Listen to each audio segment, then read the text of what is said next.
EDC, or everyday carry, is a very personalized setup of items that you keep on your person at all times. Whether you're a concealed carry holder or not, you find yourself using a lot of these items on a daily basis. For a while there, I wasn't wearing a watch. Now that I do, I find it much more convenient to use that rather than pull my phone out every 5 minutes to check the time. So in this video, I'm just hoping to give you guys some ideas on how to improve your EDC. A lot of my EDC has remained the same. Some of it has changed.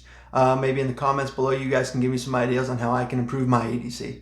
All right, we'll just start with some of the stuff you guys have on you at all times anyways. Over here, we've got my phone. It's the iPhone 11 Pro Max. I have it sitting in one of these cheap OtterBox cases. It's just one of the clear models. It's like $20 at Walmart. I do have one of the Defender series cases. If I'm going out and about, running errands, I'll throw it in that. But just for around the house, I leave it in this because it provides enough protection and it allows for wireless charging. I highly recommend that phone.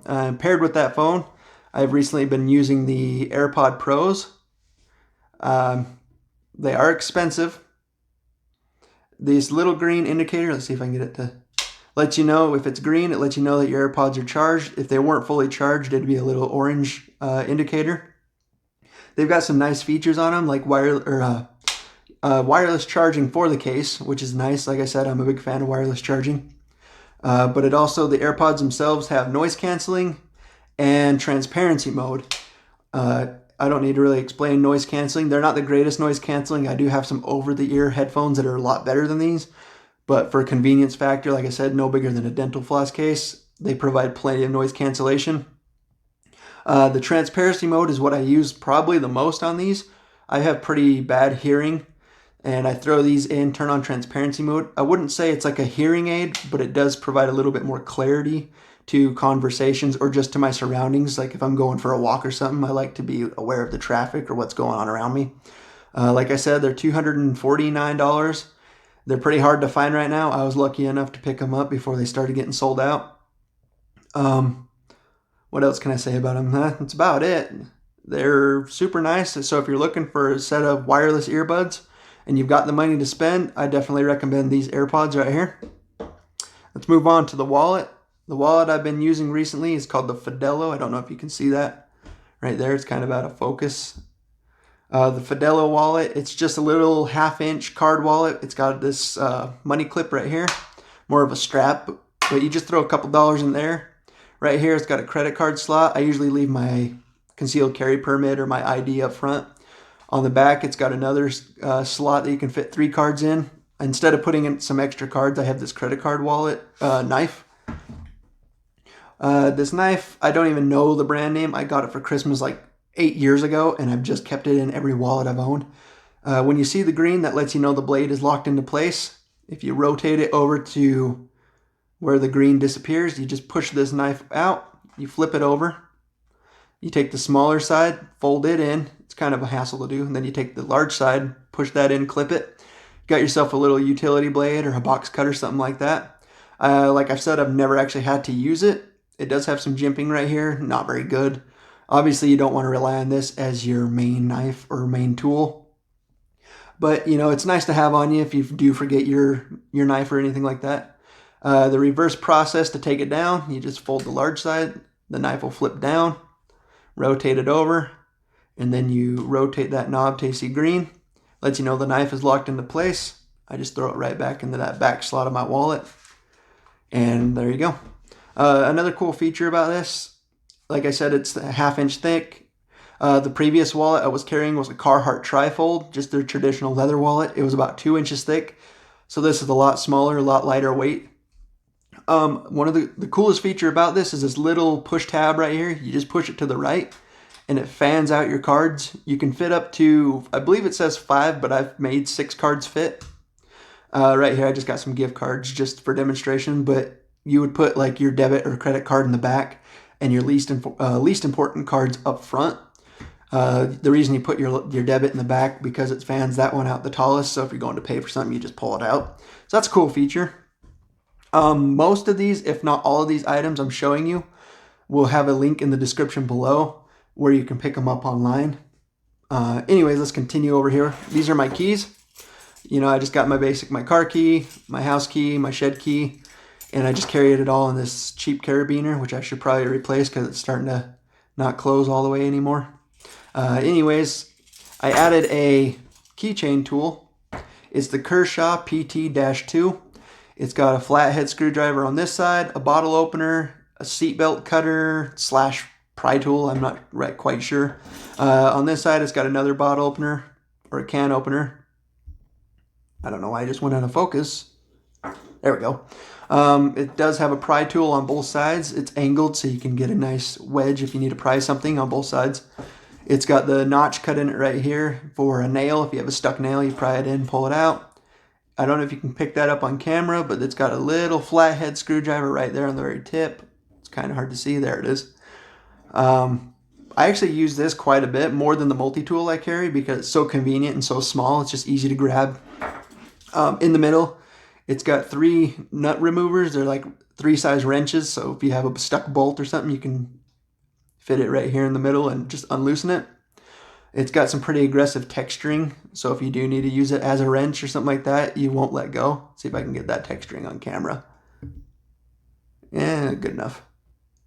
Anyways, like I said, it's convenient to have. I use it more than probably anything that I've been carrying. I probably use this the most.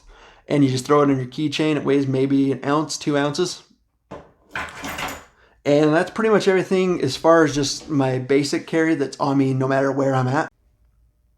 Alright, so the knife and the multi-tool I've been carrying is the same as last year. Right here I've got the Spyderco Tenacious. It's their 8CR13 MOV steel. It's the black DLC coating with the green digital camo G10 grips. It's got the internal liner lock right there. It's got a nice ridge right here with some deep jimping, so if you need to get like a thrusting or a nice cutting motion, you're going to get a nice stable purchase on this knife. The pocket clip is reversible for tip up, tip down, a carry on both sides, so depending on how you want to carry it, you've got that option. The multi-tool I've been carrying is still the Leatherman Rev. It's got everything you need as well. It's got pliers, it's got a wire cutter, it's got knife, file, a saw, flathead, a pry tool, and a Phillips head screwdriver. If you're not going to carry a firearm, I recommend you at least carry yourself either a knife or a multi-tool. If I had to pick out of the two I'd carry, it would be the multi-tool. Not that the knife isn't great, but you can get a knife in this for self-defense, but it also comes with those added functions of, you know, the pliers, everything like that. So these are the knife and multi-tool I've been carrying for the last few months. Alright, let's talk about the watch I've been using. The watch I have is the Timex Expedition. It's the chronograph edition, so if you click this little button right here, you can kind of see the chronograph hand right there move. In the top left corner, you got 30-minute increments, so it'll take time up to 30 minutes on this hand. This hand, if you click it again, you get a 1/20th of a second readout right there. To reset the hands, all 3 of them, you'll click the bottom hand, and you can kind of see all 3 hands reset to 0, like that. It also has your date right here in the bottom corner. This is just your regular seconds hand down here in the middle, and then obviously your main time, hour, and minute hands right here. If you click the middle button, I don't know if the camera will pick it up. Let's see if I can get it to work. You can see that. You click it, and the blue LED backlit comes on. If you hold it for 5 seconds, it'll flash like that. And every time you push the button now, it'll stay on for 3 seconds. So it's kind of a nice feature if you're in the dark and you need to see the time without using your battery on your phone. You just click that and you can see what time it is. The reason you carry a watch, or the reason I started carrying a watch, is so I don't waste the battery on my phone. My phone's definitely more of a priority to keep charged versus the watch. The watch has a 5-hour battery, or a 5-year battery, versus my phone, you know, if I'm constantly using it, I'll get maybe a day's worth of battery. CR2016, so it's just your typical watch battery. But like I said, it'll last up for 5 hours, or not 5 hours, 5 years, sorry. All right, let's talk about the firearm I've been carrying. This is the Rock Island Armory TAC Ultra full size. It's got the rearward and frontward cocking serrations. It's got the red fiber optic front sight. It's got a full-length Picatinny rail, so if you want to mount a light or laser, you can. It's got a skeletonized and serrated trigger with an adjustment screw for over travel. On this side, you've got the thumb detent for your mag release on these VZ grips. It's got the extended thumb safety on both sides. It's ambidextrous. Serrated and skeletonized hammer, extended beaver tail / grip safety. I believe it's 20 lines per inch on the back strap right here. Flared mag well. Let me show you as well that we are safe. There's no round in the chamber. There's no mag in the gun. You can't really go wrong with this firearm. It's like $780 retail. I picked it up on Classic Firearms for $680. And for all the features you're getting, like I mentioned, the serrations and all that, cocking serrations, the adjustable sights, everything like that, that's a fabulous deal. You can get a similar Colt or something like that, or a Springfield for probably double in price. The holster I've been carrying this firearm in, you've seen it before on my channel, is the Craft holsters. Outside the waistband leather holster. Let me move that mag. It's there outside the waistband, like I mentioned. It carries at about a 15-degree cant.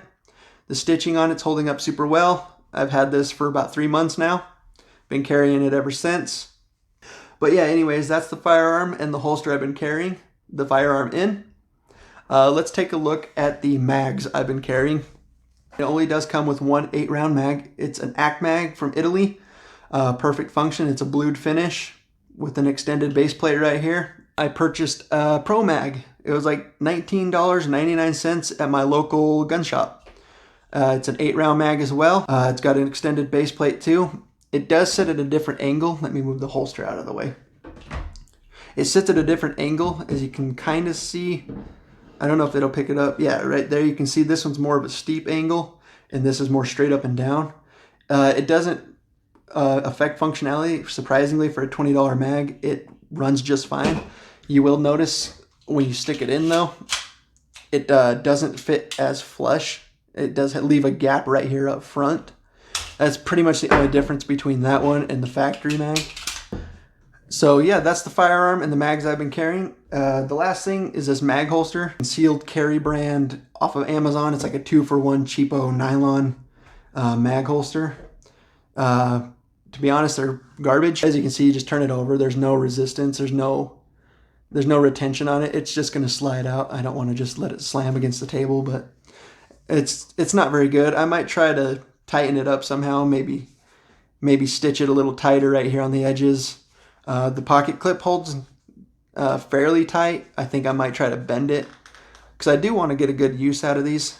But as of right now, they just have no retention. So I don't recommend these. They're like $11 on Amazon. I'm not even going to link them because they're, like I said, garbage. But yeah, that's everything as far as the firearm. All right, last but not least is the belt. The belt, in my opinion, is probably the most important aspect of any everyday carry. If you have a flimsy or a weak belt, then it's just not going to make for a stable platform and you're going to be uncomfortable. Let me move this one to the side. We'll talk about this one for a minute. This is the belt I was carrying, the Blade Tech Next belt. I've recently switched from this for multiple reasons. The biggest reason is the rigidity. It's got a bunch of frayed edges. This is the nylon edition. I know they make them in a leather, but on the nylon one, there's frayed edges here. There's fabric falling out everywhere. I mean, it's just not a good belt, especially for the money. It was like $65, which for the quality you're getting, I think is a ripoff. The ratcheting system, the little lever here is confusing and hard to use because it's so small. You push it in and then you can undo the ratchet like this, undo the belt. The problem with this ratcheting system on this particular belt, every 30 minutes to an hour, I'd have to, tighten up the belt because it would come loose.